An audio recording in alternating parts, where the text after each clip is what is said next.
Abra sua Bíblia, por favor, em João, no capítulo 6. João, capítulo 6, nós vamos ler de 41 a 51. Chamo sua atenção para este texto, para pensarmos sobre a soberana graça de Deus. A soberana graça de Deus. Então os judeus começaram a criticar Jesus, pois Jesus havia afirmado: eu sou o pão que desceu do céu. Diziam: este não é Jesus, filho de José? Conhecemos seu pai e sua mãe, como pode dizer, desci do céu? Jesus, porém, respondeu: parem de me criticar, pois ninguém pode vir a mim se o Pai que me enviou não o trouxer a mim, e no último dia eu o ressuscitarei. Como dizem as Escrituras, todos eles serão ensinados por Deus, todo aquele que ouve o Pai e aprende dele vem a mim. Não que alguém tenha visto o Pai, somente eu fui enviado por Deus, o vi. Eu lhes digo a verdade, quem crê tem a vida eterna. Sim, eu sou o pão da vida. Seus antepassados comeram maná no deserto, mas morreram. Quem comer o pão do céu, no entanto, jamais morrerá. Eu sou o pão vivo que desceu do céu. Quem comer deste pão viverá para sempre. E este pão que eu oferecerei para que o mundo viva é a minha carne. Esta é a palavra do Senhor. Meu povo, quando o assunto é alguma situação impossível para nós, quando o assunto é alguma pessoa que nós julgamos ser complicada demais, a gente brinca geralmente dizendo assim: só pela graça, não é mesmo? A Ildete, por exemplo, só pela graça. Não é assim? A gente, quando dá de cara com alguém, tadinha, Ildete é uma gracinha, não é brincadeira. Quando a gente dá de cara com uma situação que para nós é pesada demais, é difícil, é complicada, quando alguém difícil, a gente precisa lidar com essa pessoa e é inevitável que seja assim, a gente diz só pela graça. É verdade, é só pela graça, tudo é pela graça, tudo é fruto do favor imerecido de Deus, transbordando sobre nossas vidas. Ar, saúde e bem-estar, é tudo pela graça. Esperança, conquista, perseverança, são obras da graça. Transformação, mudança, salvação ou conversão, é só pela graça. É graça, gente, do início ao fim. Tiago, o irmão do Senhor Jesus, ele tanto entendia que é só pela graça, quando ele fala da graça de Deus, que ele revelou que o amor triunfante de Deus sobre a natureza dura do nosso coração é a nossa única esperança. Abra sua Bíblia em Tiago 1, a partir do verso 14, e veja como Tiago nos mostra a soberana graça de Deus como sendo a única esperança para todos nós, de fato, a única esperança para qualquer pecador. Olha o que ele diz, Tiago 1,14. A tentação vem de nossos próprios desejos. Sabe aqueles desejos que a gente não consegue largar? Aqueles pecados preciosos da gente, aquelas vontades distorcidas, corrompidas, sejam elas em que área for, de que jeito for. Tiago diz, essas tentações vêm de nossos próprios desejos que nos seduzem, fazem-nos promessas, nos arrastam, nos seduzem e nos arrastam, e aí o ser humano ainda tem coragem de que ele é livre para fazer o que ele quer. E aí a gente fala que a única esperança do ser humano é o livre-arbítrio dele. Olha o que o livre-arbítrio faz. Seduz você, arrasta você. Sim, somos livres, fazemos o que queremos, mas se não é a graça de Deus, olha o que a graça de Deus olha o que somos capazes de fazer. A tentação vem dos nossos próprios desejos, que nos seduzem e nos arrastam. Esses desejos dão à luz o pecado, e quando o pecado se desenvolve plenamente, o pecado gera morte. Não se deixem enganar, meus amados irmãos. Não se deixem enganar pelo pecado.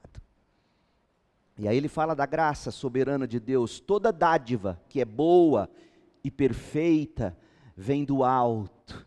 Toda dádiva vem da graça de Deus, do Pai que criou as luzes no céu. A graça que a nós chega como luz nas trevas do coração. Cristo é a luz do mundo, diz João 8,12. E é disso que Tiago está falando. Ele está falando que o Pai que criou as luzes no céu, essa graça tem que entrar no nosso coração e iluminar a nossa escuridão, do contrário andaremos em trevas. Nesse Deus, Tiago continua, não há variação nem sombra de mudança. Por sua própria vontade Deus nos gerou, escutou? Por sua própria vontade Deus nos gerou por meio da sua palavra verdadeira. E nós, dentre toda a criação, nos tornamos seus primeiros frutos. É só pela graça, gente. E a graça, a soberana graça de Deus é o tema do texto de João hoje à noite. Volte-se para João 6, a partir do verso 41. Jesus, cheio de graça e de verdade, como João diz no capítulo 1, estava ensinando na sinagoga. Você vê isso no verso 59 de João 6. E na medida que Jesus ensinava, a resistência aos seus ensinamentos, ao seu ministério, essa resistência ia aumentando. Por quê? Acontece que a multidão que seguia Jesus não tinha entendido os sinais, não tinha enxergado os milagres para além deles mesmos, como Jesus mesmo diz em João 6, verso 26. Todos eles queriam Jesus, mas queriam Jesus pelo pão que Jesus tinha dado e enchido a barriga deles e de milhares de outros. Você pode ler o capítulo 6, do início até aqui, o verso 41, e você vai ver isso. Só que o Senhor Jesus, ele insistia graciosamente em explicar que a multiplicação milagrosa de pães e peixes servia para algo muito superior à comida que enche a pança. Jesus tinha feito o milagre para abrir os olhos deles para a incrível realidade de que todos ali estavam diante do pão da vida. João 6,35. Eles estavam diante daquele que verdadeiramente mata a fome da alma e do coração.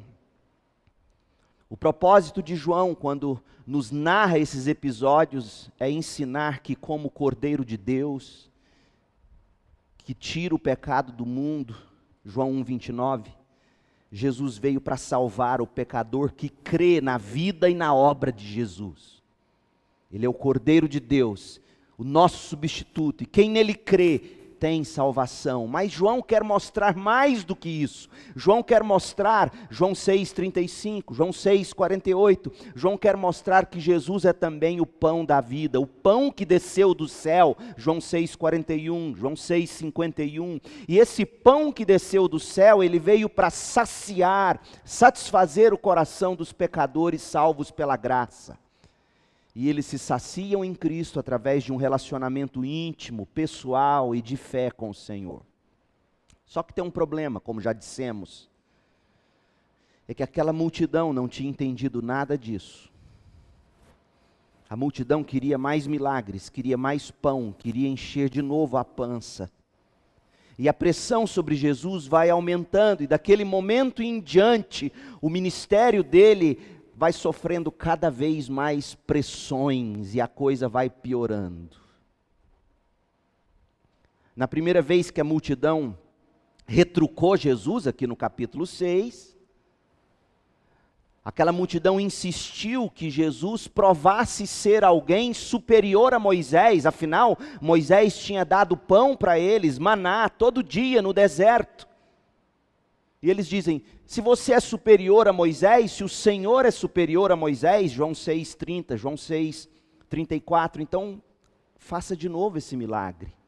Aliás, faça todo dia, porque todo dia o povo hebreu tinha maná no deserto. E aí Jesus, com graça, com verdade, esclarece que não se tratava de Moisés, mas de Deus.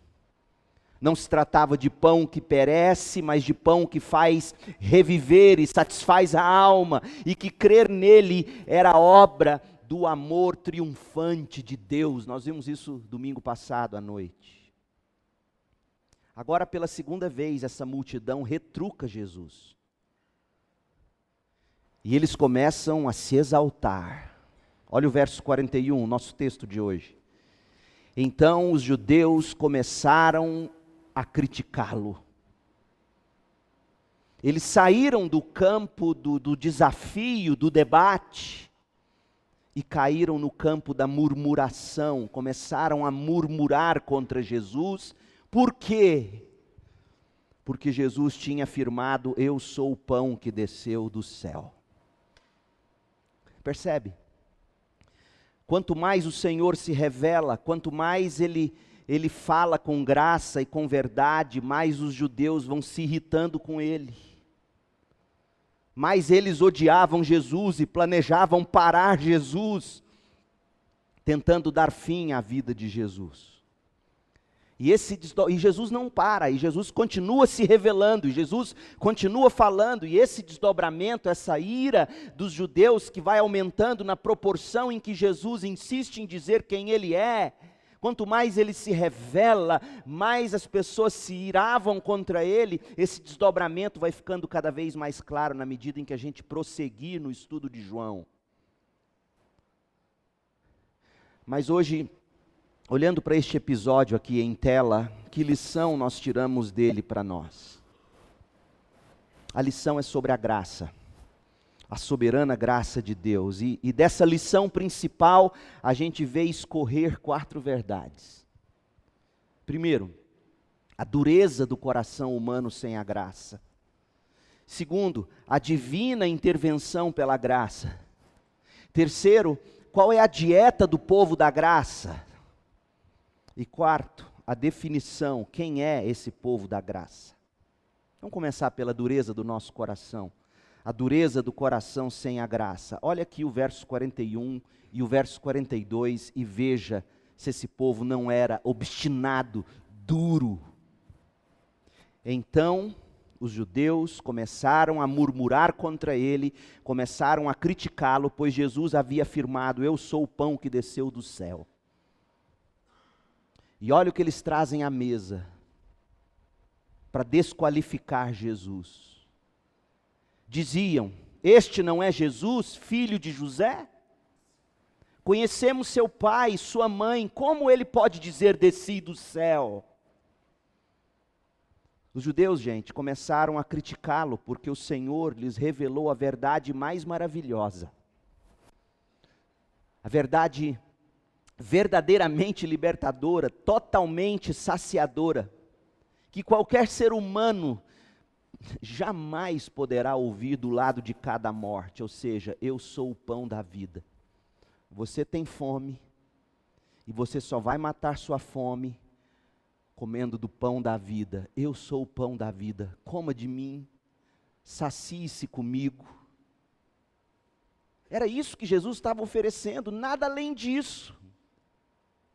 Mas é impressionante porque eles criticaram quando Jesus disse, eu sou o pão que desceu do céu. E a crítica veio da pior maneira, veio na forma de murmuração, diz o texto.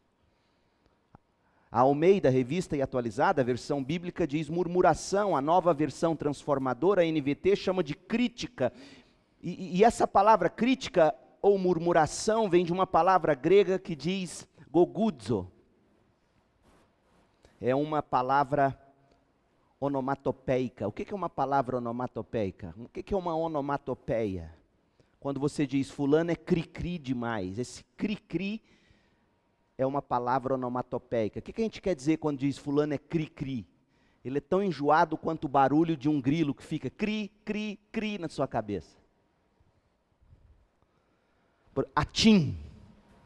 O que é atim? É outra palavra onomatopeica, é o som do espirro. Tibum. É outra palavra onomatopeica, é o som de quem dá uma bomba na piscina, pula, tibum. Então, João usa aqui uma palavra onomatopeica, gogudzo, que representa a queixa em voz baixa que aqueles judeus começaram a fazer sobre Jesus. Eles ficavam murmurando, gogudzo, gogudzo, gogudzo, gogudzo, gogudzo. A queixa, gente, é o pior tipo de crítica. Queixa, murmuração é o pior tipo de crítica. Porque ela sempre sai de um coração envenenado que resmunga e que espalha veneno através do resmungo aonde quer que se chegue e encontre espaço. Chega gogudzo, gogudzo, derramando resmungo. Igualzinho ao que fez o povo de Israel no deserto contra Moisés e no final das contas contra o próprio Deus que enviou Moisés. Então veja que João, quando fala que Jesus se revela como o pão da vida, João diz, esse povo começou a murmurar. E quando Deus, lá no deserto, começa a mandar maná para aquele povo, o que aquele povo começou a fazer? Também começou a murmurar. Êxodo 16:8, diz assim. E Moisés acrescentou, o Senhor lhes dará carne para comer à tarde e os saciará com pão pela manhã, pois ouviu suas queixas, sua murmuração contra ele. O que fizemos? Sim, suas murmurações, suas queixas são contra o Senhor e não contra mim, diz Moisés. Olha o que é você murmurar, por exemplo, contra a sua igreja. Em última instância, é murmurar contra o Deus dessa igreja. Olha o que é murmurar ou criticar o que Deus tem procurado te dar em termos de pão da vida através do ministério de alguém. Em última instância, não era contra Moisés a queixa ou o murmúrio, era contra o próprio Deus. E lá no deserto a coisa chegou a tal ponto que o Senhor, em forma de desabafo, decretou a justa sentença sobre aqueles resmungadores, aqueles murmuradores que destilaram veneno por toda a comunidade, contaminando cada palmo do coração por onde passaram. Números 14:27. Olha o que Deus diz dos murmuradores do deserto. Até quando precisarei tolerar esta comunidade perversa e sua murmuração contra mim? Até quando? E aí até o verso 30. Deus vai dizendo aqui em Números 14, que por ter ouvido as queixas deles, as murmurações deles, eles sofreriam as consequências. Murmuração é coisa muito séria. Seu coração é murmurador. A murmuração do nosso coração é sinal de dureza, descontentamento. E a gente sempre transfere isso para alguém, para Moisés que nos tirou do Egito, para a circunstância adversa do deserto a caminho de Canaã. Veja que é sempre alguém e não a gente. E em última instância o Deus que nos tirou de lá, o Deus que nos colocou nessa situação. E aí o coração murmura. Esse episódio dos hebreus, se repetindo na vida dos judeus fariseus, serve de alerta para os duros de coração que ainda hoje, diante da revelação de Deus, a revelação que Deus faz de si mesmo em Jesus Cristo, através de uma leitura bíblica, através da letra de uma música, através de um sermão que você ouve, de um testemunho que você escuta, essas pessoas ainda insistem em permanecer murmurando e resmungando contra Deus. Olha o que diz o salmista sobre a murmuração do deserto. Salmo 95, versos 8 e 9, diz assim: pois ele, o Senhor, diz: não endureçam o coração como fizeram seus antepassados em Meribá, como fizeram em Massá no deserto. Ali eles me tentaram e me puseram à prova, apesar de terem visto tudo que eu fiz. E era exatamente assim que os judeus estavam murmurando. Volte-se agora para João 6. E a gente vê em João 6,41 que os judeus começaram a murmurar e a criticá-lo porque Jesus afirmou: eu sou o pão que desceu do céu. E sabe o que é mais surpreendente do que a murmuração dos judeus? Sabe o que é mais surpreendente do que os estragos que a murmuração faz na vida dos outros? Porque quem vive murmurando destrói a todos quantos eles conseguem acesso. Sabe o que é pior do que a murmuração e o estrago que a murmuração causa? No caso aqui dos judeus, o pior era o fundamento sobre o qual se baseava a murmuração. Leia de novo o texto, verso 42, e veja. Olha por que eles murmuravam, verso 42. Este não é Jesus, filho de José? Conhecemos seu pai, sua mãe. Como ele pode dizer: desci do céu? Oh, meu povo, eles jogaram muito baixo agora. Aqueles homens mediam as palavras de Jesus sobre si mesmo a partir da percepção humana deles. Não pode ser, você não pode ter descido do céu. Nós conhecemos você, conhecemos sua história. Eles mediam Jesus, as palavras de Jesus, pelos raciocínios humanos sobre os fatos e as verdades deles. Eles diziam mais ou menos assim: não pode ser, você não pode ter descido do céu. Sabe por quê? Porque nossos olhos, nossos ouvidos, nossas mentes, nosso coração testificam: você é da terra, você não veio do céu. Sabe por que você não veio do céu? Porque até corre uma história aí dizendo que você é o filho bastardo de José. Corre uma história de que Maria, sua mãe, ficou grávida do Espírito Santo e aquele corno do José casou com ela. Como você pode dizer que você é do céu? É isso que eles estão dizendo. É a dureza do coração sem a graça de Deus. O coração sem a graça de Deus, a graça que traz luz, como Tiago nos revelou e lemos no início, a luz que ilumina toda escuridão. Você já viu como é que é barata? Barata é um bicho tão encantador. Ixi. Barata é um bicho encantador. Ela age no escuro. E aí você entra na cozinha, liga a luz, o que a barata faz? Corre para debaixo dos armários, das mesas, vai em busca do escuro. É igual os ratinhos, outro bichinho encantador. E assim somos nós. Assim é o coração sem a graça. Ele quer as trevas, o esgoto, o escuro, o lixo das coisas. E aqui são esses fariseus. Jesus está trazendo luz, Jesus é a luz da vida, Jesus está iluminando. E sabe o que eles fazem? Quando eles são confrontados com a verdade: vocês estão com fome, mas o que vocês precisam é do pão da vida. Eu sou o pão da vida, comam de mim, bebam de mim. Eles dizem: não, não pode ser você. Você é filho bastardo, você não veio do céu. O coração duro, gente, quando ele é confrontado, ele murmura. O coração duro, quando ele é colocado face a face com a verdade, sabe o que ele faz? Ele procura de todas as maneiras um jeito de desautorizar ou de desacreditar o portador da verdade. Pode observar. Você? Quem é você para falar comigo? Pastor? Pastor só mete a mão no dinheiro dos irmãos. Esse é o coração humano que, quando se expõe à verdade, desautoriza o outro, desacredita o outro, tentando trazer mentiras, se possível for. Duro é o nosso coração. Não seja tão duro para condenar os fariseus, porque eu e você somos igualzinho a eles, se não for a graça de Deus.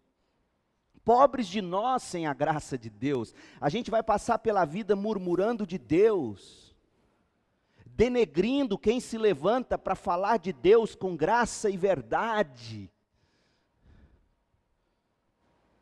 Mas a Bíblia diz, não endureça seu coração. Olha o que Paulo diz, advertindo-nos, usando o exemplo da murmuração no deserto.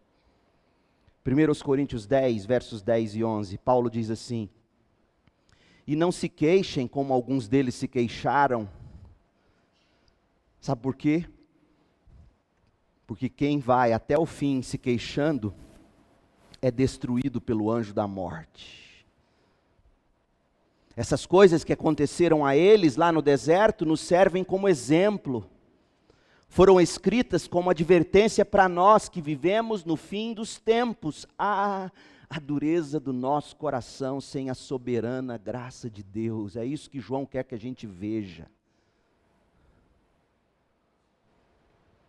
Aí João fala da graça, a divina intervenção pela graça, que é a segunda verdade aqui.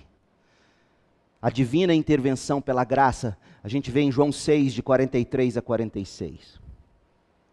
O leitor desatento a esse ponto da narrativa, na sequência aqui de João 6, vai achar que Jesus está se repetindo.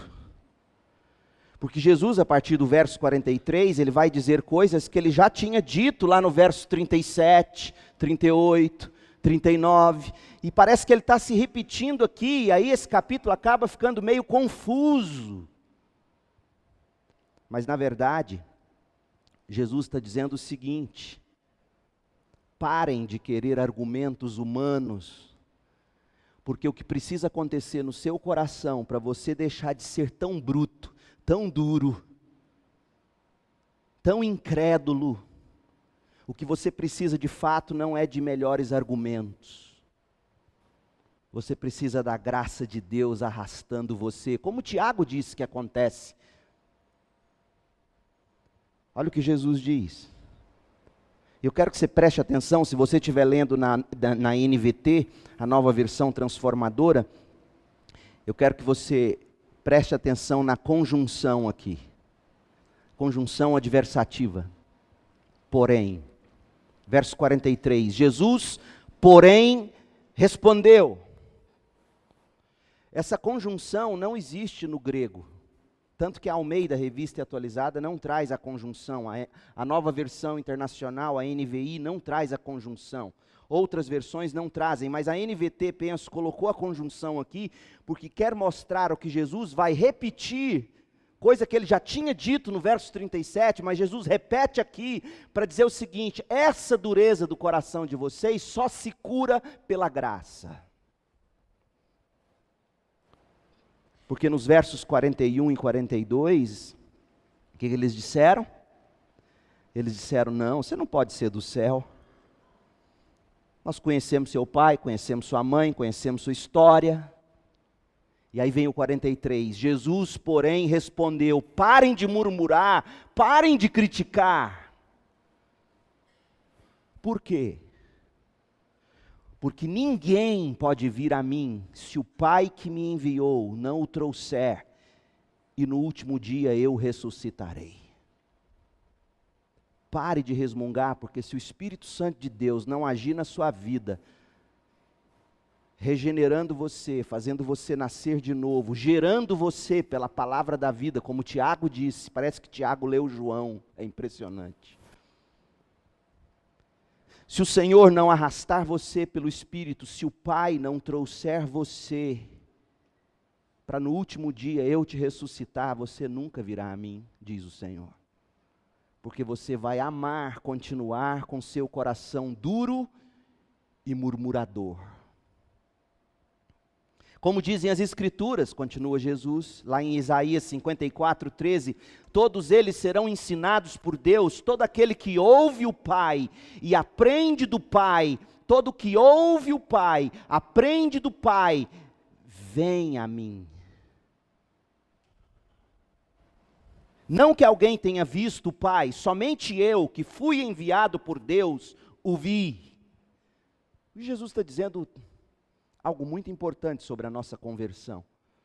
Primeiro, Jesus está dizendo: parem de criticar, pois respostas a essas perguntas não virão do senso comum, não virão de impressões humanas, não virão de experiências empíricas, cujas respostas são limitadas a argumentos que cabem na lógica dos experimentos e da razão humana. Não!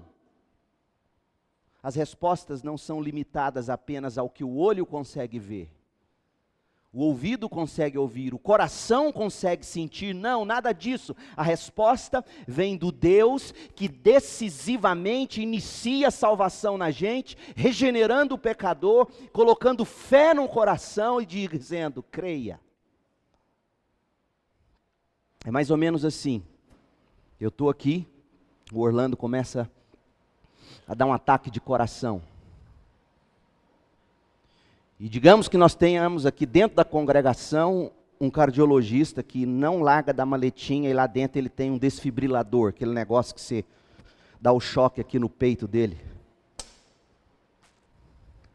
O que João está dizendo é o seguinte: somos um bando de gente de coração dura, infartando, perdendo o fôlego da vida.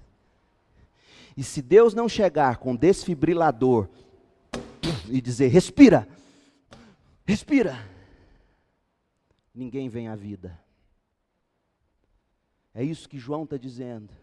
Verso 43, Jesus, porém, respondeu: parem de me criticar, porque se Deus decisivamente não trouxer alguém, ninguém virá a mim. Crente, é hora de você dar um aleluia e dizer: meu Deus, então foi Deus quem me levou. Jesus está dizendo que foi. Ele veio com desfibrilador assim no seu coração morto pelo pecado, no meu, e de novo veio o fôlego. Eu respirei, eu criei. Segunda coisa que Jesus está dizendo. Jesus está dizendo que a maneira de Deus trazer o desfibrilador, a maneira de Deus nos levar a Cristo, é através da palavra, do Evangelho que é iluminado no nosso coração. Olha o verso 45 agora. Como dizem as Escrituras, todos eles quem? Todos aqueles que o Pai leva a Cristo. Ele falou no verso 43, no 44. Todos os que o Pai leva a Cristo serão ensinados por Deus. E todo aquele que ouve o Pai e aprende dele, vem a mim. Como é que Deus nos leva a Cristo pelo Espírito? Quando nós nos colocamos debaixo do ensino da palavra de Deus. Quando o Evangelho é anunciado, a fé vem pelo ouvir, ouvir a palavra de Deus. Então, quando a palavra é anunciada, o Espírito vem e ilumina o nosso coração e diz: creia! E a gente volta a viver. Terceira coisa que Jesus está dizendo. Jesus está dizendo que o ensino da palavra de Deus que salva, o ensino da palavra de Deus que nos leva à salvação em Cristo, não é um ensino qualquer, é centrado em Jesus Cristo. O centro do Evangelho, o centro da igreja, o centro da mensagem cristã não é moralismo, não é autoajuda, não é nada disso. É Cristo e este crucificado. Olha o que diz o verso 46, João 6,46. Não que alguém tenha visto o Pai, somente eu, que fui enviado por Deus, o vi. Então, de trás para frente, do verso 46 ao 43, Jesus nos é apresentado pelo ensino da Bíblia, o Espírito Santo nos ilumina, nos traz a vida, coloca em nós fé, e a gente crê. Então Jesus está dizendo o seguinte: pare de me criticar, porque se Deus não intervir no seu coração com graça, vocês continuarão resmungando até o fim. Deus intervém, gente, com graça, decisivamente com graça, iluminando o coração. Paulo falou isso, 2 Coríntios 4, de 4 a 6, 2 Coríntios 4, de 4 a 6, o diabo sabe que a maneira de Deus levar os seus eleitos, as suas ovelhas, a Cristo é através do Evangelho. Se o diabo sabe disso, olha o que ele faz. 2 Coríntios 4, 4. o Deus dessa era, cegou o entendimento dos descrentes para que não vejam a luz do Evangelho da glória de Cristo. Cegou. Por isso que a Bíblia é anunciada e eles não enxergam, a Bíblia é pregada e eles abominam, eles estão cegos, eles não veem. E o diabo sabe que Deus os arrasta pelo ensino das Escrituras centrado em Jesus. E aí olha o verso 6, 2 Coríntios 4, 6. Quando Deus traz os seus e leva ao Filho, olha como ele age. Pois Deus que disse, das trevas resplandeça a luz, Ele mesmo brilhou em nossos corações para a iluminação do conhecimento da glória de Deus na face de Cristo. O Senhor vem e nos ilumina, Ele traz luz, as baratas todas correm, o pecado desaparece no sentido de não nos cegar mais, e a gente olha e vê Cristo por quem Ele é, assim se dá a salvação. A fé vem pelo ouvir, e ouvir a palavra de Deus, Romanos 10, 17.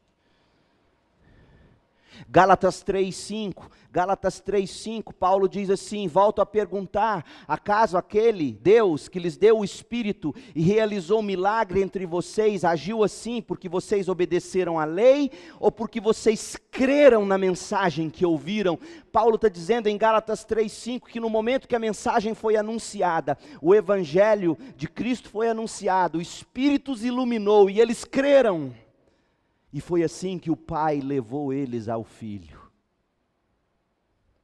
Gente, quando nós somos expostos à palavra de Deus, centrada em Jesus, o Espírito age em nós, fazendo a gente nascer de novo. O Espírito produz em nós fé. O Espírito nos atrai para si de uma maneira irresistível. Então eu quero fazer 2 aplicações a essa altura do sermão. O meu e o seu coração entregue a si mesmo é duro, murmurador. A gente precisa da graça de Deus iluminando, aquele desfibrilador da graça de Deus no coração, trazendo vida. E essa energia do desfibrilador que traz vida, que é a palavra de Deus. Então a primeira coisa que eu quero te dizer, se você não consegue crer, e pode ser que tenha alguém me ouvindo dizendo, eu não consigo crer.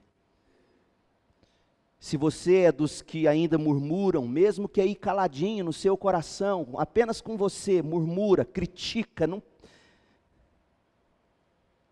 você não está precisando de mais argumentos lógicos, e racionais e coerentes, por mais importantes que eles sejam e são. Na verdade, o que você precisa é de uma nova vontade, de um novo desejo, que só Deus pode gerar em você. Só Deus pode gerar em você. Por isso que Jesus disse para aqueles homens lá que estavam murmurando contra Ele, parem de me criticar, porque vocês estão buscando entender isso por lógica humana. Mas deixa eu te dizer, vocês só vão entender isso se o Pai trouxer vocês.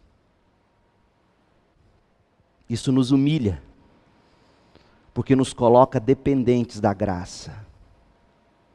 Você quer ver como que nós precisamos de fato é de uma vontade, de desejos transformados? João 7, abra sua Bíblia em João 7, verso 16, olha o que Jesus vai dizer. Jesus respondeu, minha mensagem não vem de mim mesmo, minha mensagem vem de Deus Pai que me enviou. Agora olha o que ele diz. Verso 17, quem quiser fazer a vontade de Deus, saberá se meu ensino vem de Deus ou se eu falo por mim mesmo. Jesus está dizendo que a gente só vai discernir uma palavra como sendo de Deus, no momento em que o nosso desejo for o de fazer a vontade de Deus. No momento em que meu desejo se rende ao desejo de Deus, no momento em que minha vontade se rende à vontade de Deus, eu sei que o ensino de Jesus é verdadeiro. Veja, se você não consegue crer, a primeira coisa que você precisa não é de mais raciocínio lógico, coerência cognitiva, você precisa de um desejo que se curva ao de Deus e diz: eu quero fazer. E aí você começa a provar. Então, aqueles que não conseguem crer, na verdade, precisam se humilhar diante de Deus. Orar e pedir. Deus me dê fé, Deus me dê um novo querer, Deus me dê um novo desejo, um desejo de te conhecer, um desejo de te querer, um desejo de querer fazer sua vontade. É assim que nasce a fé. E dessa fé que nasce de Deus, é que virá o pleno entendimento de todas as coisas. A fé vem primeiro, Deus produz a fé, e essa fé me leva ao verdadeiro entendimento. A primeira coisa que a gente precisa, se eu e você hoje cremos, é porque um dia Deus veio com graça e nos deu um novo desejo, um novo querer, uma nova vontade submissa de Deus. Segunda aplicação que eu quero fazer é o seguinte: se a forma de Deus mudar o seu e o meu querer, se a forma de Deus nos levar ao Filho é através do ensino, como a gente leu em João 6. Os que vêm a mim serão ensinados pelo Pai. Se é o ensino que nos leva, se é o ensino que quebra a nossa vontade, submetendo-a à vontade de Deus, o que você precisa fazer, além de orar e suplicar? Você precisa estar debaixo de um ensino bíblico coerente com a Bíblia. Você precisa estar sentado numa igreja que leva a sério o ensino da Bíblia. É questão de vida ou morte. Sermão não é brincadeira não, sermão é mais importante que seu remédio de pressão. É mais importante do que seu antidepressivo, é mais importante do que qualquer coisa que te mantenha vivo. Porque é pela palavra centrada em Cristo, na vida de Cristo, na obra de Cristo, e não em lições de moralismo, como muitas igrejas hoje fazem em nome de evangelho, lições de moralismo, de autoajuda, de autoimagem positiva e coisa do tipo. Não, você precisa encontrar uma igreja que pregue sistematicamente a Bíblia, que ensine o evangelho de Jesus com coerência, que busca viver o evangelho nos seus relacionamentos, nos pequenos grupos, nas amizades. É disso que você precisa, porque se Deus te leva ao Filho, ensinando você, você precisa do ensino de Deus. Você precisa ter uma vida de oração, de estudo individual da palavra de Deus, todo dia, de preferência. Mas você também precisa de uma igreja, porque a dureza do coração humano vai sendo quebrada por Deus, na medida em que nos assentamos sob o ensino do Evangelho. É Jesus que diz isso. Então, se você quer um argumento, numa era onde todo mundo desvaloriza a membresia de igreja, hoje não se dá mais valor à comunhão em igrejas locais, afinal existe YouTube, existe mensagens a hora que você quer, de todo tipo de pastor. Se você quiser um pastor com gel e colete, está lá no canal. Se você quer um pastor com cabelo todo engrinhado, está lá também. Se você quer um pastor marxista, você acha, pastor gay, você acha de tudo. E aí ser membro de igreja... E Jesus diz, não é assim. Você precisa ser ensinado pelo Pai. E esse ensino passa necessariamente por sua vida na comunhão de uma igreja. É assim que a graça de Deus vai penetrar seu coração, vai transformando suas vontades, seus desejos que colidem com os desejos de Deus. E a palavra de Deus, pelo Espírito de Deus, vai produzindo em você fé, novas afeições, novos desejos, e o Pai vai te levando ao Filho. Terceira coisa, a dieta do salvo pela graça, verso 47 a 51. Como é que o salvo se sustenta? Como é que o salvo, o crente, se sacia? Ele se sacia com a mesma palavra que o salvou. O mesmo evangelho que salva o crente é o evangelho que satisfaz o coração do crente. Olha o que Jesus diz, verso 47. Eu lhes digo a verdade, quem crê tem a vida eterna. Mas aí no verso 48 ele muda totalmente o verbo. Ele diz, quem crê tem a vida eterna. Sim, eu sou o pão da vida. Ué, você estava falando de crer, agora você está falando de pão? O senhor não está confuso? Não, porque crer é comer do pão. E comer de pão significa saciar a barriga da alma. Então Jesus está dizendo, quem crê tem a vida eterna. Quem come de mim, quem come do pão da vida, quem se sacia em mim, é salvo. E aí Jesus diz, seus antepassados comeram maná no deserto, mas morreram. Jesus está dizendo, se vocês continuarem me buscando, para vocês terem pão físico todo dia de manhã, vocês vão morrer igualzinho aqueles que comeram maná todo dia e morreram. Vocês não têm que buscar Jesus porque Jesus dá bênçãos, você tem que buscar Jesus porque Jesus é o pão da vida, é isso que ele está dizendo. Quem vive me buscando só porque quer bênçãos, vai morrer, como morreu os que morreram no deserto. E aí no verso 50, quem comer o pão do céu, no entanto, jamais morrerá. Se vocês vierem a mim para matar a fome da alma, vocês nunca mais morrerão. Mas se vocês vierem a mim, só para eu consertar seu casamento, eu posso até consertar seu casamento, mas você vai morrer. Se você vier a mim só porque você quer uma cura, uma bênção material, você vai morrer. Eu posso até te dar o que você quer, e olha, deixa eu te contar uma coisa, Deus dá, e dá muito. Da mesma forma que aqueles receberam maná todo dia, morreram, tem muita gente recebendo bênção de Deus, que já está morta. Mas quem come o pão do céu, jamais morrerá. Eu sou o pão vivo que desceu do céu. Quem comer desse pão viverá para sempre. E esse pão que eu oferecerei para que o mundo viva é a minha carne. Ele está dizendo, e aqui eu não vou entrar em detalhes, porque na sequência a gente vai falar mais sobre a carne, comer a carne, beber o sangue. Mas em síntese, Jesus está dizendo, a forma de comer o pão é você comer a minha carne. Pão com carne. Como assim, Senhor? É você meditar naquilo que a gente faz todo mês, quando a gente celebra a ceia do Senhor.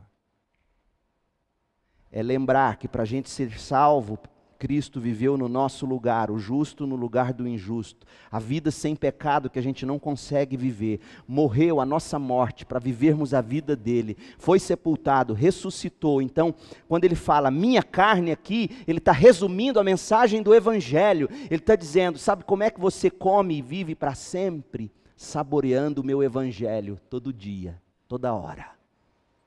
Lembrando do que eu fiz por você, de como a minha graça te alcançou.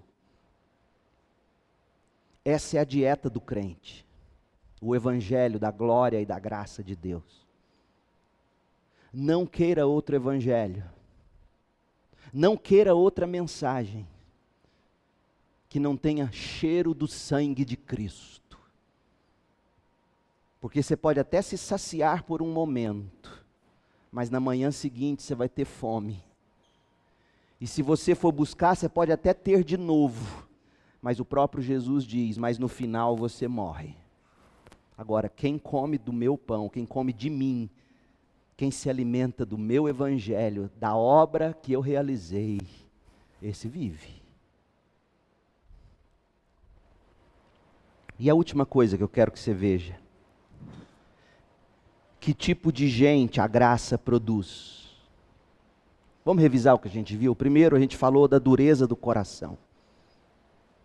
Jesus vem e se revela como o pão que mata a fome da alma da gente, e a gente murmura, e a gente tenta denegrir, e a gente tenta difamar, e a gente tenta destruir o testemunho de alguém que tente nos trazer a mensagem.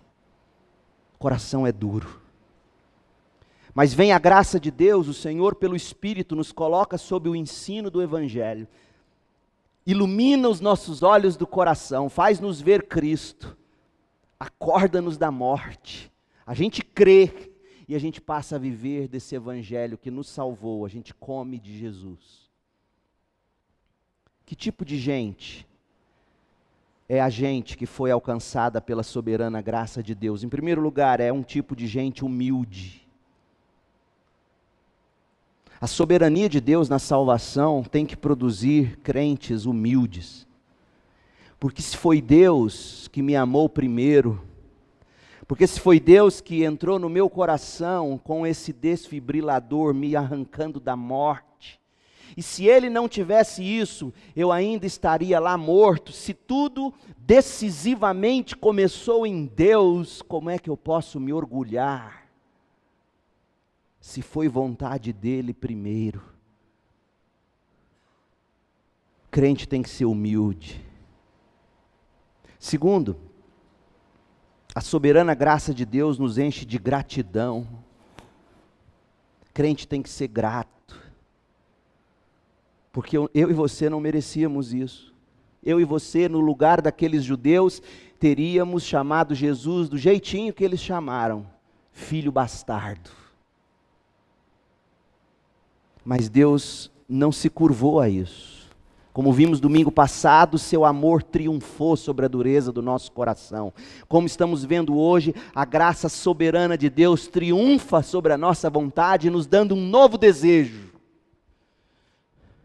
Isso tem que produzir em você gratidão. Ó Deus, obrigado pela soberana graça de Deus. Terceiro, a soberana graça de Deus nos dá segurança. Porque se Ele não desistiu de mim, e se Ele me promete que do início ao fim Ele vai completar o que Ele começou, eu posso descansar seguro. É isso que Paulo está dizendo em Romanos 8, 29 a 30. Aqueles que Deus conheceu ou escolheu de antemão, esse Ele predestinou. Aos que Ele predestinou, Ele chamou. Aos que Ele chamou, Ele justificou. E aos que Ele justificou, Ele glorificou. O que Paulo está dizendo? Paulo está dizendo, o Deus que te amou antes da fundação do mundo, não vai te lançar fora. Ele não te perde. Isso dá uma segurança. Em quarto lugar,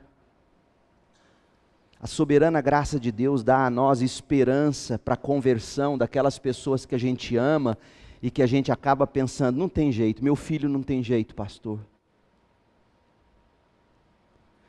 Meu marido não tem jeito, pastor, minha esposa não tem jeito, meu pai, minha mãe, seja quem for, alguém que você ame e que você tenha assistido o viver da pessoa e você diz, não tem jeito. Deixa eu te dizer uma coisa. Quando Deus chama suas ovelhas, elas ouvem sua voz e seguem. João 10, 27. Se Deus chamar seu filho, se Deus chamar seu marido, ele vem sem dar um pio, e se rende, e se curva. Então não tenha desespero, continue clamando. Porque se a graça soberana de Deus triunfou sobre o seu querer, por que não triunfaria sobre o querer dessa pessoa por quem você tem tanto orado? Não tem como. As minhas ovelhas ouvem minha voz, diz o Senhor, e elas me seguem. Então a soberana graça de Deus dá esperança para aqueles que a gente ama e a gente fala, Deus, vai lá e chame com sua voz irresistível, traga a vida, Deus, vá lá e venha, mas venha com essa ovelhinha atrás do Senhor te seguindo, vai lá. E a última coisa, a graça soberana de Deus atribui toda a glória pela salvação a Deus, e não a nossa escolha. Não a nós, Senhor, não a nós, mas ao Teu nome seja toda glória, por Teu nome e por Tua fidelidade. Salmo 115, 1. Porque mesmo quando somos infiéis, diz Paulo, Ele permanece o quê? Fiel. E vamos ser honestos? A maioria dos dias amanhecem para nós com infidelidade no coração, não é mesmo? Que aquela coisa que mais preocupa seu coração logo de manhã, eu duvido que seja naturalmente a glória de Deus. Você já acorda flertando com outros medos, outros desejos, outras vontades, outros compromissos. Eu também. E se não é Deus cuidando de nós e dizendo, vem cá minha ovelha, ouça a minha voz, siga-me. E se não é Deus nos trazendo com a sua vara e com o seu cajado, de novo para o aprisco da salvação, vem aqui, nós já estaríamos longe.